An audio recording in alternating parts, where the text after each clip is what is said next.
Currency నోటుపై భాషలు 15. భారత రాజ్యాంగంలో 8వ షెడ్యూల్లో లేని భాషలు రాజస్థానీ మరియు ఇంగ్లీష్. ఏ రాజ్యాంగ సవరణ ద్వారా ఏ భాషను చేర్చారు? 1967లో 21వ రాజ్యాంగ సవరణ ద్వారా 15వ భాషగా సింధీ భాషను చేర్చారు. సింధీ భాష అనగానే ఒకటి గుర్తుకొచ్చింది. సింధీ భాషలో సింధు అంటే గొప్ప జలాశయం అని అర్థం.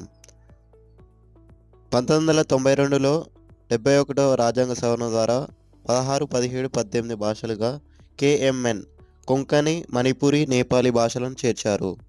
2003లో 92వ రాజ్యాంగ సవరణ ద్వారా 19, 20, 21 భాషలుగా బోడో, డోగ్రీ, మైథిలి, సంతాలీ భాషలను చేర్చారు. భాషలకు సంబంధించిన 2 రాజ్యాంగ సవరణలు గుర్తుంటే మూడవది ఈజీగా గుర్తుంటుంది. 21, 71, 92.